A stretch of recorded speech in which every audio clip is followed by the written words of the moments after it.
1971 2014 കുടവും പാത്രങ്ങളും നിരത്തിവെച്ച് കുടിവെള്ള ടാങ്കർ കാത്തിരിക്കുന്ന വീട്ടമ്മമാരുടെ നീണ്ട നിര.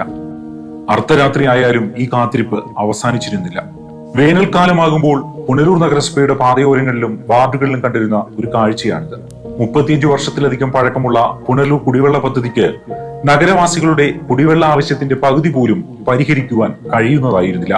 വേനൽക്കാലമാകുമ്പോൾ വാട്ടർ ടാങ്ക് നിറയ്ക്കാനുള്ള വെള്ളം പമ്പ് ചെയ്യുന്ന നെല്ലിപ്പള്ളിയിലെ ഇൻടേക്ക് വെല്ലിയിലേക്ക് വെള്ളം എത്താത്ത വിധം ജലവിധാനം താഴുകയും ചെയ്തിരുന്നു. 2015 പുനലൂർ നഗരസഭയുടെ പിതാവായി MAR എന്ന MA രാജഗോപാൽ കടന്നുവന്നു. നഗരസഭയുടെ ഉയരം കൂടിയ 2ാമത്തെ വാർഡായ കോമളംകുന്നിൽ നിന്നുമാണ് അദ്ദേഹം നഗരപിതാവായി എത്തുന്നത്. പുനലൂരിലെ ഏറ്റവും വലിയ ജനകീയ പ്രശ്നമായ കുടിവെള്ളക്ഷാമത്തിന്റെ തീവ്രത അദ്ദേഹത്തിന് നന്നായി അറിയാമായിരുന്നു. 200 കോടി രൂപയുടെ പുതിയൊരു കുടിവെള്ള പദ്ധതി തയ്യാറാക്കി MAR അന്നത്തെ സർക്കാരിന് സമർപ്പിച്ചു. പക്ഷേ പദ്ധതി നടപ്പിലാക്കുവാൻ വർഷങ്ങൾ വേണ്ടിവരുമെന്ന് തിരിച്ചറിഞ്ഞ അദ്ദേഹം പുതിയൊരു ആശയവുമായി ജനങ്ങൾക്കൊപ്പം നിന്നു. വെള്ളത്തിന്റെ ഊരായ പുനലൂർ കല്ലടയാറ്റിൽ നിന്നും വെള്ളമെടുത്ത് പനംകുറ്റിമലയിലെ വാട്ടർ ടാങ്കിൽ ട്രീറ്റ് ചെയ്ത് ജില്ലയിലെ വിവിധ പ്രദേശങ്ങളിലേക്ക് വെള്ളം കൊണ്ടുപോകുന്ന ജപ്പാൻ കുടിവെള്ള പദ്ധതിയിൽ നിന്നും പുനലൂരിലേക്ക് കുടിവെള്ളം എത്തിക്കുന്നതിനുള്ള പദ്ധതിയിട്ടു. 35 വർഷം പഴക്കമുള്ള പ്രിമോ പൈപ്പുകളാണ് അന്ന് പുനലൂരിലുണ്ടായിരുന്നത്. റിസർവോയറിൽ നിന്നും നേരിട്ട് വെള്ളം കൊടുക്കുവാൻ ആ പൈപ്പുകളിലൂടെ കഴിഞ്ഞിരുന്നില്ല. പുതിയ പദ്ധതി യാഥാർത്ഥ്യമാക്കുന്നതുവരെ ജപ്പാൻ കുടിവെള്ള പദ്ധതിയിൽ നിന്നും ജലം ലഭ്യമാക്കുവാൻ MAR സർക്കാരിനെ സമീപിച്ചു. നഗരസഭയുടെ 4 കോടി രൂപയോളം മുടക്കി പനംകുറ്റിമലയിലെ ടാങ്കിൽ നിന്നും പുനലൂർ നഗരത്തിലൂടെ പൈപ്പുകൾ സ്ഥാപിച്ച് വെള്ളം പുനലൂർ ഹൈസ്കൂളിന് മുകളിലുള്ള ടാങ്കിലെത്തിച്ചു. അങ്ങനെ MARന്റെ പദ്ധതിയിലൂടെ കുടിവെള്ള ക്ഷാമത്തിന് പരിഹാരം കണ്ടെത്തി. 2015 രാജഗോപാൽ എത്തുന്നതിന് മുമ്പ് വരെ നഗരം നേരിട്ടിരുന്ന ഒരു പ്രധാന പ്രശ്നമായിരുന്നു ഖരമാലിന്യ സംസ്കരണം. നഗരസഭ ശേഖരിക്കുന്ന ജൈവ അജൈവ മാലിന്യങ്ങൾ പ്ലാച്ചേരിയിലെ ഡംപിംഗ് യാർഡിലായിരുന്നു നിക്ഷേപിച്ചിരുന്നത്. ഇവിടേക്ക് ഒരു ദിവസം നാട്ടുകാർ ഉപരോധം സംഘടിപ്പിച്ചു. ശ്രീരാമവർമ്മപുരം മാർക്കറ്റിലേത് ഉൾപ്പെടെയുള്ള മാലിന്യ നീക്കം തടസ്സപ്പെട്ടു. അതോടെ പൊതുയിടങ്ങളിൽ മാലിന്യം കുന്നുകൂടാൻ തുടങ്ങി. MARന്റെ ശ്രദ്ധ പിന്നീട് സമഗ്രമായ ഖരമാലിന്യ നിർമ്മാർജ്ജന പദ്ധതി നടപ്പിലാക്കുവാനായിരുന്നു. അദ്ദേഹത്തിന്റെ പദ്ധതി കേരളം കടന്ന് ഇന്ത്യക്ക് തന്നെ മാതൃകയായി. പ്ലാച്ചേരിയിലെ RRF കേരളത്തിൽ തന്നെ അത്ഭുത കാഴ്ചയായി മാറി. അപകടകരമല്ലാത്ത ജൈവമാലിന്യങ്ങൾ ഉറവിടങ്ങളിൽ സംസ്കരിക്കാൻ പദ്ധതി ഉണ്ടാക്കി. അജൈവ മാലിന്യങ്ങൾ ഗ്രീൻ വോളണ്ടിയർമാരെ ഉപയോഗിച്ച് ശേഖരിച്ചു. തരംതിരിച്ചു വിൽക്കുന്ന അജൈവ മാലിന്യങ്ങളിലൂടെ പുനലൂർ നഗരസഭയ്ക്ക് വരുമാനം വരാൻ തുടങ്ങി. ഇതിലൂടെ 150ഓളം പേർക്ക് ജോലി ലഭിച്ചു. മാലിന്യം എന്നൊന്നില്ല, അത് സ്ഥാനം തെറ്റിക്കിടക്കുന്ന വസ്തുക്കൾ മാത്രമെന്ന സന്ദേശം പ്രചരിപ്പിക്കുവാൻ ജംഗിൾ പാർക്ക് ആരംഭിച്ചു. പാഴ്വസ്തുക്കളിൽ നിന്നും മനോഹരമായ ശില്പങ്ങൾ ഈ പാർക്കിൽ ഇടം പിടിച്ചു. ഈ അത്ഭുത കാഴ്ചകൾ കാണാനും പഠിക്കാനുമായി ധാരാളം പേരാണ് ഇന്ത്യയുടെ വിവിധ ഭാഗങ്ങളിൽ നിന്നും പുനലൂരിലേക്ക് എത്തിയിരുന്നത്. പുനലൂരിൽ തല ഉയർത്തി നിൽക്കുന്ന പ്രൗഢഗംഭീരമായ ഒരു കാഴ്ചയാണ് പുനലൂർ താലൂക്ക് ഹെഡ്ക്വാർട്ടേഴ്സ് ആശുപത്രി.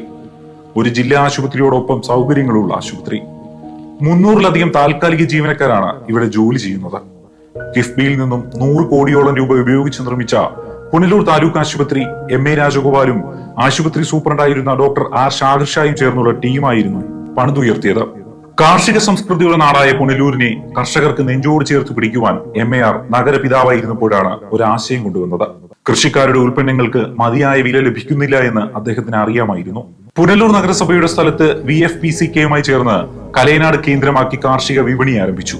കാർഷിക മേഖലയ്ക്ക് പുതിയൊരു ഉണർവ് നൽകുന്നതായിരുന്നു MARന്റെ ഈ പദ്ധതി. പുനലൂരിലെ സർക്കാർ സ്കൂളുകളുടെ ശനിദശ മാറ്റിയ ഭരണകാലമായിരുന്നു MARന്റേത്. പുനലൂർ സർക്കാർ ഹയർ സെക്കൻഡറി സ്കൂളിന്റേത് ഉൾപ്പെടെ എല്ലാ സർക്കാർ സ്കൂളുകൾക്കും പുതിയ കെട്ടിടം പണിതുയർത്തി. ലാബുകൾ ഉൾപ്പെടെ പശ്ചാത്തല സൗകര്യം തയ്യാറാക്കി. ഭിന്നശേഷിക്കാരായ കുട്ടികളെയും അദ്ദേഹം മറന്നില്ല. അവർക്കായി പുനലൂർ നഗരസഭയിലെ 1ാമത്തെ വാർഡായ ആരംഭുനിയിൽ പ്രതീക്ഷ എന്ന പേരിൽ ബഡ് സ്കൂൾ ആരംഭിച്ചു. MARന്റെ ഭരണകാലഘട്ടത്തിൽ തന്നെയാണ് തൊളിക്കോട് ആധുനിക ശ്മശാനം നിർമ്മിച്ചത്. 2016 വരെ ഒന്ന് ഒത്തുചേരാൻ പുനലൂരിൽ ഒരു പൊതു ഇടമില്ലായിരുന്നു. അത് മനസ്സിലാക്കി പുനലൂർ ചെമ്മന്തൂരിൽ കൃഷ്ണപിള്ള സാംസ്കാരിക നിലയം അദ്ദേഹം മുൻകൈ എടുത്തു നിർമ്മിച്ചു. ഭാർഗവി നിലയം പോലെയായിരുന്ന ടൗണിന്റെ നടുവിലുള്ള 7 നില കെട്ടിടത്തെ പുനർനിർമ്മിച്ച് ഈ കാണുന്ന രീതിയിലാക്കി. ഗതകാല പ്രൗഢി നഷ്ടപ്പെട്ട ശ്രീരാമവർമ്മപുരം മാർക്കറ്റ് നവീകരണത്തിനായി പദ്ധതി തയ്യാറാക്കി സർക്കാരിലേക്ക് സമർപ്പിക്കുന്നത് രാജഗോപാൽ ചെയർമാനായിരുന്നപ്പോഴാണ്. 6.5 കോടി രൂപയ്ക്കാണ് അന്ന് നിർമ്മാണ പ്രവർത്തനങ്ങൾ ആരംഭിച്ചത്. ആധുനിക രീതിയിലുള്ള സ്ലോട്ടർ ഹൗസ് നിർമ്മിക്കാൻ 11.50 കോടി രൂപയുടെ പദ്ധതിയും നിർമ്മാണവും സജ്ജമാക്കിയത് MAR ആയിരുന്നു. സർക്കാർ ധനസഹായത്തോടെ ഇൻഡോർ സ്റ്റേഡിയത്തിന്റെ പദ്ധതി തയ്യാറാക്കി നിർമ്മാണ പ്രവർത്തനങ്ങൾ ആരംഭിച്ചതും അദ്ദേഹത്തിന്റെ ഭരണ നേട്ടങ്ങളിലൊന്നാണ്. പരിസ്ഥിതി സംരക്ഷണത്തിന്റെ ഭാഗമായി പുനലൂർ നഗരത്തിൽ നിരവധി പദ്ധതികൾ നടപ്പിലാക്കിയിട്ടുണ്ട്. പുനലൂരിലെ കുടുംബശ്രീയെ ശക്തിപ്പെടുത്തി നിരവധി സ്ത്രീകൾക്ക് ജോലി നൽകുവാൻ അപ്പാരൽ പാർക്ക് ആരംഭിച്ചതും MAR ചെയർമാൻ കസേരയിൽ ഇരിക്കുമ്പോഴായിരുന്നു. ഭവനരഹിതരായിരുന്നവരെ പുനരധിവസിപ്പിക്കുവാൻ ലൈഫ് മിഷൻ പദ്ധതിയുടെ സാധ്യതകൾ പ്രയോജനപ്പെടുത്തി 1500-ലധികം ആളുകൾക്ക് വീട് നൽകി. ഭൂരഹിത ഭവനരഹിതരായവർക്ക് ഫ്ളാറ്റ് സമുച്ചയം പണിതുയർത്തി. ലൈഫ് മിഷന്റെ പദ്ധതികൾ നിർവഹിക്കുന്നതിൽ നഗരസഭ കാണിച്ച താല്പര്യം മുൻനിർത്തി ലൈഫ് മിഷന്റെ സംസ്ഥാനതല ഉദ്ഘാടനത്തിന് മുഖ്യമന്ത്രി പിണറായി വിജയൻ പങ്കെടുത്തത് MAR ചെയർമാനായിരുന്നപ്പോഴാണ്. നഗരസഭയുടെ എല്ലാ വാർഡുകളിലും ഡോക്ടർമാരെത്തി വയോജനങ്ങൾക്കും മറ്റുള്ളവർക്കും സൗജന്യമായി മരുന്ന് ലഭ്യമാക്കുന്ന സ്പർശം പദ്ധതി ആരംഭിച്ചതും അദ്ദേഹത്തിന്റെ ഭരണ നേട്ടങ്ങളായിരുന്നു. ഇടുങ്ങിയ ദേശീയപാതയിൽ ജീവൻ പണയം വെച്ച് സഞ്ചരിച്ചിരുന്ന കാൽനടയാത്രക്കാർക്ക് ഫുട്പാത്ത് നിർമ്മിച്ചു. ഒരു മനുഷ്യന്റെ ജനനം മുതൽ മരണം വരെയുള്ള കാര്യങ്ങളിൽ ഒരു ജനപ്രതിനിധി എങ്ങനെ ഇടപെടുന്നു എന്നുള്ളതിന്റെ തെളിവുകളായിരുന്നു ഈ കണ്ടതെല്ലാം. 3 വർഷം കൊണ്ട് ഒരു നാടിന്റെ മുഖച്ഛായ മാറ്റി എഴുതിയ MA രാജഗോപാൽ വീണ്ടും ഒരു തെരഞ്ഞെടുപ്പിനെ നേരിടുകയാണ്. ഒരു നാടിന്റെ പ്രതീക്ഷയാണ് രാജഗോപാലിന്റെയും ഇടതു മുന്നണിയുടെയും വിജയം.